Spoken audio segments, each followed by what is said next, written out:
आइए आज हम बात करते हैं क्रोमैटिन स्ट्रक्चर की।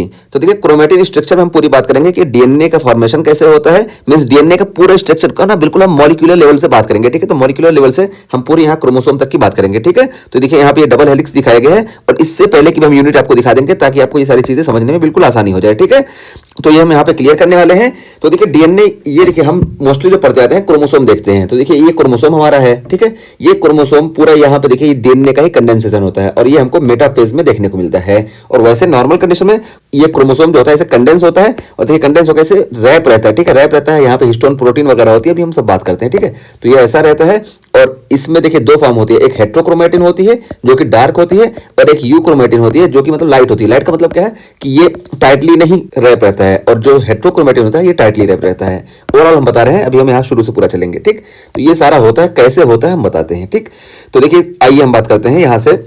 देखिए डीएनए को हमको मालूम है ये बहुत पहले से कि डीएनए जो होता है डबल हेलिक्स मॉडल होता है। ठीक है, तो डीएनए डबल हेलिक्स मॉडल होता है।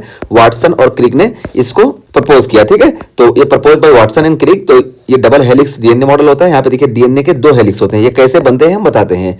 तो देखिए डीएनए का जो बिल्कुल बेस स्ट्रक्चर होता है, तो देखिए डीएनए का बेस स्ट्रक्चर जो होता है हमारा ये पेंटोज शुगर होता है। पेंटोज शुगर, ये देखिए पेंटोज शुगर क्या होता है कि यहाँ पे 5 कार्बन होते हैं। अब देखिए 1 2 3 4 5 कार्बन होते हैं। तो ये 5 कार्बन शुगर कंपाउंड होता है और यहाँ पे देखिए first second third fourth fifth में देखिए सेकंड कार्बन पे और थर्ड कार्बन पे यहाँ पे हाइड्रोक्सिल ग्रुप प्रेजेंट होता है। ठीक है, तो अगर सेकंड कार्बन पे हाइड्रोक्सिल ग्रुप प्रेजेंट है तो इसको हम बोलते हैं राइबोज शुगर। ठीक है, तो राइबोज शुगर बोलते हैं अगर सेकंड और थर्ड पे हाइड्रोक्सिल ग्रुप प्रेजेंट है तब।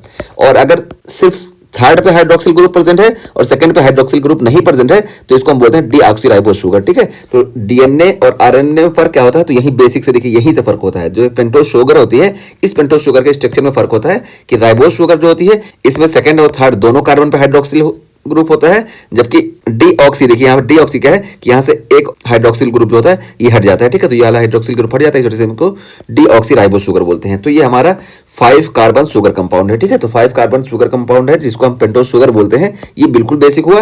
और उसके अलावा देखिए हमारे पास नाइट्रोजनस बेस होता है। ठीक है, नाइट्रोजनस बेस देखिए यहाँ पे हम बात करेंगे इसकी। देखिए ये है हमारा न्यूक्लियोटाइड, यहाँ पे न्यूक्लियोटाइड में नाइट्रोजनस बेस होते हैं जिसको हम प्यूरिन या पिरामिडिन बोलते हैं। ये नाइट्रोजनस बेस अभी अगली वीडियो में हम यहाँ पे बात करेंगे अच्छे से।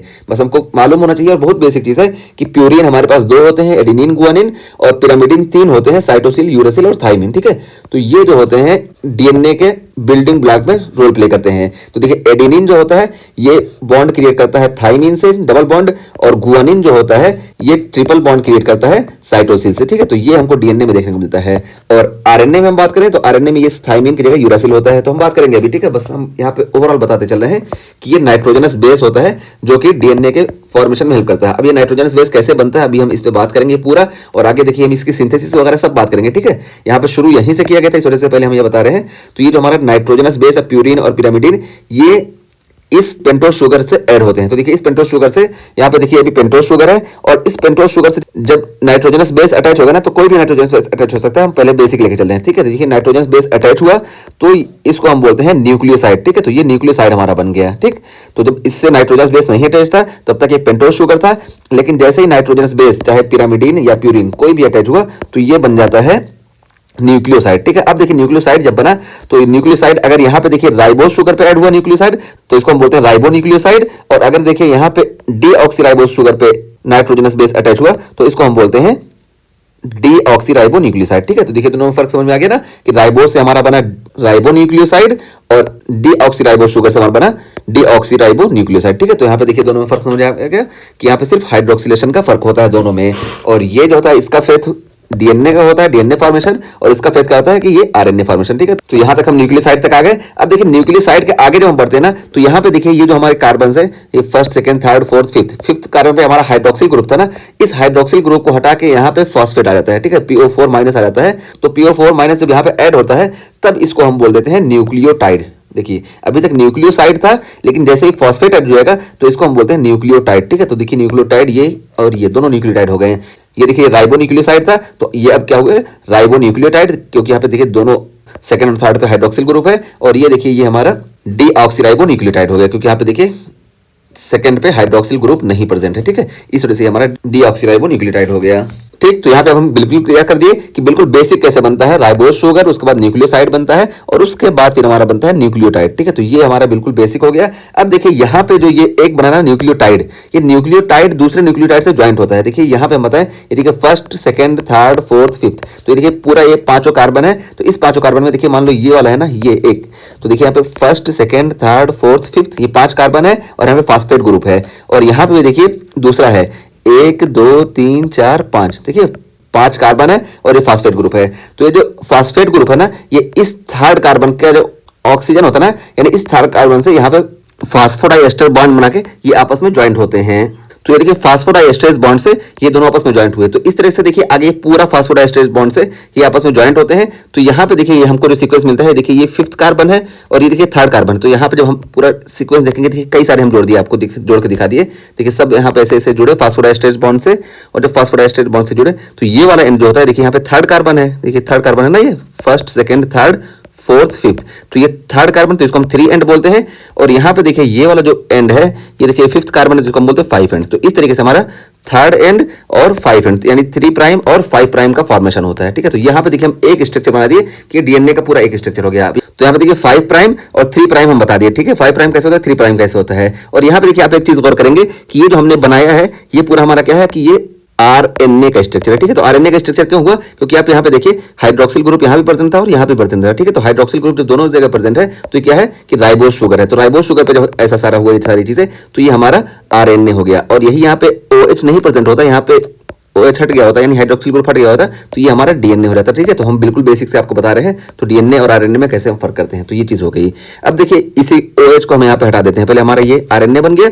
अब आरएनए से देखिए OH को जब हम हटाएंगे तो देखिए सारे से हमारे OH गायब हो गए। ठीक है, अभी हम सब पे नहीं गायब करेंगे, जितना हमारा हो पा रहा जल्दी से, देखिए इतना गायब कर दिया। ठीक है, अभी हम आगे भी गायब कर देंगे। अच्छा, गायब ही कर देते हैं। देखिए ये सब, देखिए OH हमने सारी जगह से गायब कर दिया। तो अब जब OH गायब हो गया, यानी हाइड्रोक्सिल ग्रुप गायब हो गया, तो अब ये हमारा बन गया डीएनए। ठीक है, तो डीएनए का ये सिंगल हेलिक्स का फॉर्मेशन हो गया। अब डीएनए जो होता है हमारा, ये देखिए डबल हेलिक्स में होता है। डबल हेलिक्स में ये वाटसन और क्रिक ने इसको वो किया था। और डबल हेलिक्स में कैसे होता है, तो देखिए हम यहाँ पे दिखाए, इसी डीएनए को देखिए हम यहाँ पे ले आए। ठीक है, यहाँ पे ले आए और यहाँ पे देखिए गलती से ये जो है OH आ गया है। इस OH को आप अभी गायब कर दीजिए। तो देखिए OH को हम गायब कर देते हैं ताकि आपको कंफ्यूजन ना हो। ये OH नहीं होना चाहिए। ठीक है, हाइड्रोक्सिल ग्रुप यहाँ पे डीएनए के स्ट्रक्चर में नहीं होता है, वो आरएनए में होता है। ठीक, तो यहाँ से OH हम गायब कर दें। ये देखिए हम गायब कर दे रहे हैं सारा, थोड़ा टाइम लग रहा है इस वजह से, लेकिन हम गायब कर दे रहे हैं ताकि आपको कंफ्यूजन ना हो। ठीक, तो देखिए पूरा OH हमारा गायब हो गया। तो ये देखिए अब हमारा ये जो स्ट्रक्चर बना, ये हमारा पूरा डीएनए का स्ट्रक्चर होता है। डीएनए का स्ट्रक्चर देखिए कैसे, ये देखिए यहाँ से हम इसको उठा के लाए, ये देखिए ये 3 प्राइम है, तो देखिए यहाँ ये फर्स्ट, सेकंड, थर्ड कार्बन देखिए यहाँ से, तो देखिए 3 प्राइम हो गया और इधर देखिए ये 5 प्राइम हो गया। ठीक है, तो ये पूरा हम दिखा दिए। और यहाँ पे देखिए हम एडेनिन, साइटोसिन यहाँ पे देखिए हम पुट कर दिए। ठीक है, यहाँ पे हम नाइट्रोजनस बेस लिखे थे, तो नाइट्रोजनस बेस में क्या हो सकता है, तो यहाँ पे हम पुट कर दिए कि यहाँ पे देखिए एडेनिन है, थाइमिन है, गुआनिन है, एडेनिन है, गुआनिन है, थाइमिन है। इस तरीके से देखिए हम पूरा पुट कर दिए हैं। और इसी का देखिए यहाँ पे जो है उल्टा स्ट्रक्चर प्रेजेंट होता है, यानी कंप्लीमेंट्री डीएनए जो होता है, यहाँ पे देखिए 3 एंड टू 5 एंड है, तो इधर हमारा क्या होगा 3 प्राइम टू 5 प्राइम। ठीक है, तो 3 प्राइम देखिए ये हमारा थर्ड वाला है और उसके बाद फिर देखिए ये 5 प्राइम है। तो इस तरीके से 3 और 5, तो ये पूरा यहाँ से इसको हम 3 प्राइम मान लेंगे और ये हमारा 5 प्राइम हो जाएगा। ठीक है, तो 3 प्राइम और 5 प्राइम ये कैसे बनता है, ये हो गया। ठीक है, क्लियर हो गया। अब यहाँ पे देखिए जो नाइट्रोजनस बेस होते हैं ना, ये नाइट्रोजनस बेस दूसरे नाइट्रोजनस बेस से बॉन्ड बनाते हैं। तो प्यूरिन पिरामिडिन से बॉन्ड बनाता है। तो प्यूरिन में देखिए एडेनिन और गुआनिन होता है और पायरिमिडिन में साइटोसिल, यूरासिल और थाइमिन। ठीक है, तो साइटोसिल, यूरासिल और थाइमिन होता है, जबकि साइटोसिल हर जगह प्रेजेंट होगा। और ये यूरासिल और थाइमिन में फर्क क्या होता है कि थाइमिन ये डीएनए में प्रेजेंट होता है और यूरासिल ये आरएनए में प्रेजेंट होता है। तो यूरासिल यहाँ पे होगा नहीं, सिर्फ थाइमिन होगा। तो देखिए एडेनिन जो होता है, ये एडेनिन इस थाइमिन से डबल बॉन्ड से ज्वाइंट होता है। ठीक है, तो एडेनिन और थाइमिन के बीच में डबल बॉन्ड बनता है और गुआनिन और साइटोसिन के बीच में यहाँ पे ट्रिपल बॉन्ड बनता है। ठीक है, यहाँ पे देखिए हम दिखाए कि यहाँ पे देखिए एडेनिन है, तो ये जो इसका कॉम्प्लीमेंट्री साइड है, यहाँ पे देखिए थाइमिन से ये डबल बॉन्ड बना के ऐसे ज्वाइंट रहता है। ये देखिए थाइमिन है, तो इधर देखिए ये डबल बॉन्ड बना के इधर ज्वाइन है। और इसी तरीके से ये है कि गुआनिन है, तो गुआनिन ये कॉम्प्लीमेंट्री इसका साइटोसिन होगा और यहाँ पे ट्रिपल बॉन्ड है। एडेनिन है तो यहाँ पे कॉम्प्लीमेंट्री थाइमिन है और डबल बॉन्ड। ठीक, और साइटोसिन तो यहाँ पे देखिए ट्रिपल बॉन्ड ये गुआनिन के साथ। इस तरीके से देखिए पूरा हम यहाँ पे बना के रखे हैं। ठीक है, यहाँ पे देखिए हम पूरा आपको एक्सप्लेन कर दिए और पूरा ये कंप्लीट हो गया। तो यहाँ पे एक चीज क्या नोटिस करने वाले है कि हमारा पूरा डीएनए का स्ट्रक्चर हो गया। डीएनए का स्ट्रक्चर हो गया, बिल्कुल हम इस चीज को अभी इससे और ज्यादा मॉलिक्यूलर लेवल पे चल रहे हैं। ठीक है, इससे आगे अभी चल रहे हैं, अभी हम यहाँ पे आएंगे पहले। तो अभी हम यहाँ पे ये चीज हो गई और यहाँ पे एक चीज और हम क्लियर कर दें कि देखिए अगर मान लो ये मेन स्ट्रक्चर है और यहाँ पे देखिए एडेनिन प्रेजेंट है और ये आरएनए का इसका कॉम्प्लीमेंट्री होता है ना, तो यहाँ पे यूरासिल प्रेजेंट होता है। ठीक है, तो यहाँ पे थायमिन की जगह यूरासिल प्रेजेंट होता है जब रेप्लिकेशन वगैरह होता है, आगे हम बात करेंगे, ठीक है। तो बहरहाल क्या कि एडेनिन का कॉम्प्लीमेंट्री डीएनए में थायमिन होता है जबकि आरएनए में यूरासिल होता है, ठीक है। तो ये बहुत बेसिक लेके चल रहे हैं लेकिन हम सब बता रहे हैं ताकि आपको क्लियर हो जाए। तो यहाँ तक ये सारा फॉर्मेशन हो गया। अब इसके बाद क्या होता है ना, देखिए ये है, अब ये ऐसे रैप होता है, ठीक है। तो राइट हैंडेड मैनर में ये ऐसे घूमता है, ठीक है। इसमें ट्विस्टिंग आती है, देखिए ऐसे ऐसे यहाँ पे घुमाव दिखाया गया ना, तो राइट हैंडेड मैनर में ऐसे ऐसे इसमें घुमाव होता है। तो ये हमारा डीएनए डबल हेलिक्स मॉडल बन गया, ठीक है। अब यहाँ पे देखिए ये जो आपको ये वाली पट्टी दिख रही है, ये वाली ऐसे ऐसे पट्टी, ये पूरी पट्टी देखिए ऐसे ऐसे है ना, 2 पट्टी आपको देखने को मिल रही है, ठीक। ये देखिए ऐसे ऐसे ये हमारा मेन स्टैंड है, ठीक है, जिसको हम 3 प्राइम टू 5 प्राइम या 5 प्राइम टू 3 प्राइम ये हम बनाए, ठीक है। तो देखिए ये ऐसे ऐसे पूरा स्ट्रक्चर हो गया और बीच में आपको ये जो देखने को मिल रहा है, ये जो नाइट्रोजनस बेस के बीच का बॉन्ड है, ये बॉन्ड यहाँ पे दिखाया गया है, ठीक है। तो ये यहाँ पे दिखाया गया, देखिए यहाँ पे। तो ये पूरा हम यहाँ पे अब इस स्ट्रक्चर पे आए। अब ये स्ट्रक्चर हो गया। अब इसके बाद क्या होता है कि ये बिल्कुल देखिए एकदम से ऐसे रैप रहता है, तो रैप रहता है। और रैप रहने के बाद यहाँ पे देखिए एक प्रोटीन आती है इसको हम हिस्टोन ऑक्टामर बोलते हैं। तो ये हिस्टोन ऑक्टामर जो होता है, यहाँ पे देखिए 8 यूनिट होती है और ये पॉजिटिव चार्ज होता है, ठीक है। तो ये हिस्टोन ऑक्टामर ये पॉजिटिव चार्ज होता है। पहले 8 यूनिट कौन सी होती है, ऑक्टामर इसी वजह से बोलते हैं। तो यहाँ पे देखिए H2A, H2B, H3, H4। तो H1 यहाँ पे नहीं होता है, पहली बात तो ये हम क्लियर कर दें कि पहले देखिए H2A, H2B, H3, H4 ये होता है इंटू 2, यानी 2 नंबर में होता है। तो ये देखिए टोटल 8 हो गए। तो ऑक्टामर होता है ये। लेकिन यहाँ पे हमारे पास क्वेश्चन में क्या आता है कि न्यूक्लियोसोम में कौन कौन से प्रेजेंट होते हैं। तो हमारे पास होता है H1, H2 और यहाँ पे अगर H2B हमारे पास ऑप्शन में होता है तो हम अक्सर क्लिक कर देते हैं H2B वाला। तो H2B नहीं, H2B तो इसका पार्ट है। H1 जो होता है ये ऑक्टामर यानी हिस्टोन ऑक्टामर का पार्ट नहीं है, ठीक है। तो ये हमारा हिस्टोन ऑक्टामर हो गया। और हिस्टोन ऑक्टामर में हम दिखाया कि H2A, H2B, H3 और H4 ये होते हैं 2-2 के नंबर में। तो ये हिस्टोन ऑक्टामर हो गया और ये पॉजिटिवली चार्ज होता है।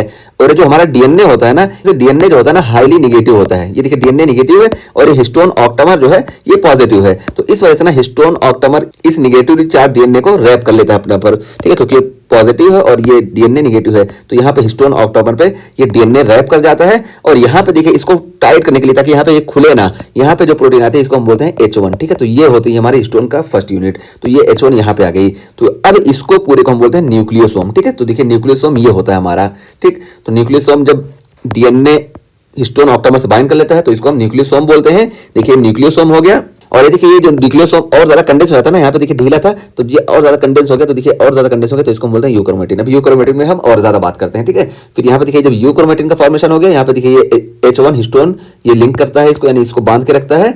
और उसके बाद फिर देखिए और ज्यादा कंडेंस होता है तो इसको हम बोलते हैं हेट्रोक्रोमेटिन। देखिए यहाँ पे बहुत ज्यादा कंडेंस हो गया। तो देखिए कितना बिल्कुल बेसिक लेवल से। सबसे पहले हम बताए पेंटोज शुगर के बाद हम बताए न्यूक्लियोसाइड और राइबोज न्यूक्लियोसाइड और डीराइबोन्यूक्लियोसाइड। तो हम यहाँ पे डीएनए को लेकर चले ना, तो हमारा क्या हो गया डीऑक्सीराइबोज शुगर, फिर डीऑक्सीराइबोन्यूक्लियोसाइड और उसके बाद हम बात की डीऑक्सीराइबोन्यूक्लियोटाइड। फिर यहाँ तक जब हुआ उसको फिर हम यहाँ पे स्ट्रक्चर इसका बनाया कि ये जो बैकबोन होती है, ठीक है। तो बैकबोन में हम 5 प्राइम और 3 प्राइम भी दिखाया आपको, और 3 प्राइम और 5 प्राइम ये कैसे बनता है ये। फिर यहाँ पे हम दिखाया कि इसके बीच का बॉन्ड कैसे बनता है। फिर उसका फिर यहाँ पे देखिए हमको राइट हैंडेड हेलिकल स्ट्रक्चर का फॉर्मेशन देखने को मिला। फिर ये और ज्यादा कंडेंस होते हैं और यहाँ पे हिस्टोन ऑक्टामर पे आके रैप करते हैं, क्योंकि हिस्टोन ऑक्टामर पॉजिटिव होता है और ये नेगेटिव होता है। तो ये रैप कर लिए और रैप करने के बाद यहाँ पे हिस्टोन ऑक्टामर के अलावा यहाँ पे H1 होता है, इसको और वो कर लेता है। तो ये हम इसको बोलते हैं न्यूक्लियोसोम। और फिर जब न्यूक्लियोसोम और कंडेंस होता है तो इसको हम बोलते हैं यूक्रोमेटिन। और यूक्रोमेटिन और ज्यादा जब कंडेंस होता है तो इसको हम बोलते हैं हेट्रोक्रोमेटिन। और हेट्रोक्रोमेटिन और ज्यादा जब कंडेंस होता है ना, क्योंकि न्यूक्लियस हमारा बहुत छोटा होता है, न्यूक्लियस में सारा इसको इतना बड़ा जेनेटिक मटेरियल प्रेजेंट हो रहा है, तो और ज्यादा कंडेंस होता है। और ज्यादा कंडेंस होकर ये देखिए यहाँ पे मेटाफेज में आके ये क्रोमोसोम का फॉर्मेशन करता है, जिसको हम नॉर्मली क्रोमोसोम देखते हैं, ठीक है। तो ये पूरा हम डीएनए का बता दिए कि डीएनए कैसे होता है, ठीक है। तो बिल्कुल बेसिक से हम शुरू किए और यहाँ तक आपको पूरा बता दिए। तो अब इसका पूरा इस्तेमाल हम यहाँ पे करेंगे और कैसे कैसे करते हैं ये बताते हैं। तो देखिए सबसे पहले क्या बताया गया, तो देखिए DNA exist in the condense chromatin form to fit into the nucleus. तो डीएनए जो होता है ये बिल्कुल कंडेंस क्रोमेटिन फॉर्म में होता है, ताकि न्यूक्लियस जो छोटा सा है ना इसमें ये फिट हो जाए। तो देखिए डीएनए देखिए कितना बड़ा है, इस वजह से डीएनए जो होता है ये बिल्कुल कंडेंस फॉर्म में न्यूक्लियस के अंदर होता है ताकि फिट हो जाए। और उसका फिर देखिए बताया गया DNA loops twice around a histone octamer to form a nucleosome. तो ये देखिए न्यूक्लियोसोम कैसे बनता है हम बताए ना अभी। तो यही यहाँ पे बताया गया कि डीएनए जो होता है ये हिस्टोन ऑक्टामर के चारों तरफ ये ट्वाइस लूप बनाता है, ठीक है। तो ट्वाइस लूप बनाता है, देखिए यहाँ पे देखिए 2 लूप बनाए ना, एक लूप ये दूसरा लूप ये, ठीक है। तो 2 लूप बनाता है, यानी 2 बार ऐसे रैप होता है। तो 2 लूप बनाता है और जब ये 2 लूप बनाता है तो इसको हम बोलते हैं न्यूक्लियोसोम, ठीक है। तो ये न्यूक्लियोसोम हमारा हो गया और इसी को हम बोलते हैं बीट्स ऑन स्ट्रिंग। तो देखिए स्ट्रिंग पे जो है यहाँ पे देखिए इसे मोती की तरह होता है, जैसे हमारी पूरी स्ट्रिंग है तो यहाँ पे ये जो हिस्टोन ऑक्टामर है ये मोती की तरह होता है, तो इसी को हम बोलते हैं बीड्स ऑन स्ट्रिंग अपीयरेंस।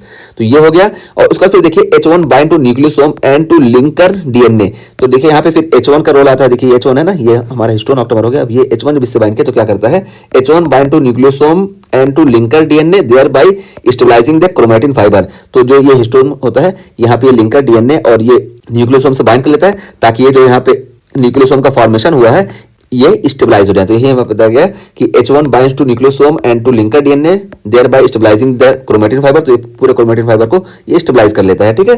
तो ये चीज हो गई। और उसका फिर देखिए क्या है कि डीएनए हैज निगेटिव चार्ज। तो डीएनए में निगेटिव चार्ज होता है फ्रॉम फॉस्फेट ग्रुप। तो डीएनए में देखिए फॉस्फेट ग्रुप है ना, हम बताए थे कि PO4 जो होते हैं सारे माइनस होते हैं, तो PO4 जो होते हैं ये निगेटिव चार्ज होते हैं। इस वजह से डीएनए जो होता है ये हमारा निगेटिव चार्ज होता है।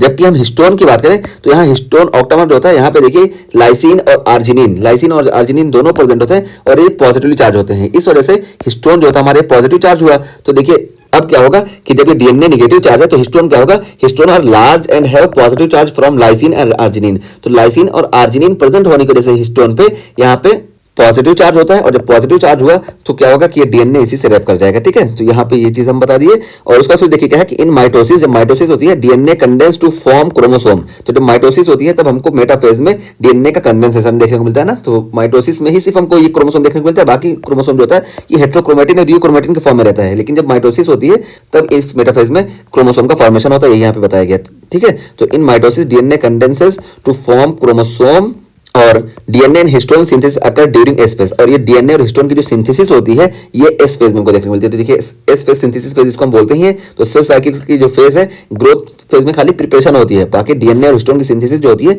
ये हमारी एस फेज में होती है। तो यही चीज यहाँ पे बताई गई। और उसका फिर देखिए क्या है कि mitochondria have their own DNA. तो माइटोकॉन्ड्रिया के पास अपना खुद का डीएनए होता है, ठीक है। तो जितने ऑर्गेनेली है इसमें माइटोकॉन्ड्रिया के पास अपना खुद का डीएनए होता है और which is circular and does not utilise histone. और जो ये माइटोकॉन्ड्रियल डीएनए होता है ये सर्कुलर होता है और इसमें हिस्टोन की जरूरत नहीं पड़ती है, ठीक है। तो हिस्टोन उसमें नहीं होता है। हिस्टोन जो होता है ये हमारे न्यूक्लियर मटेरियल जो है उसमें प्रेजेंट होता है, ठीक।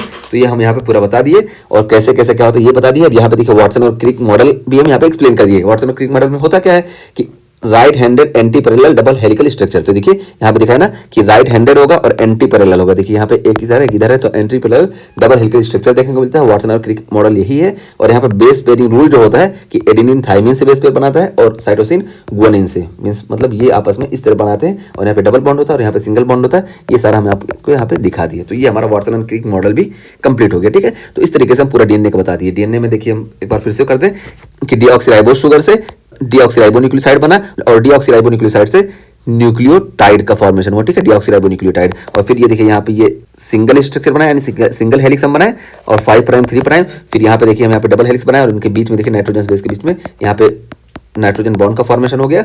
और फिर ये देखिए डबल हेलिक्स का फॉर्मेशन क्या नहीं है, रैप हो गए और रैप हो गए। फिर ये हिस्टोन ऑक्टामर जो कि लाइसिन और आर्जिनिन के प्रेजेंट होने की वजह से पॉजिटिव चार्ज होता है और यहाँ पे फॉस्फेट ग्रुप प्रेजेंट होता है जिससे नेगेटिव चार्ज होता है। इस वजह से आसानी से यहाँ पे डबल रैप बना लेते हैं और डबल रैप जब बना लेते हैं तो इसको न्यूक्लियोसोम बोलते हैं। और यहाँ पे H2A, H2B और H3 और H4/2 ये प्रेजेंट होते हैं हिस्टोन ऑक्टामर में।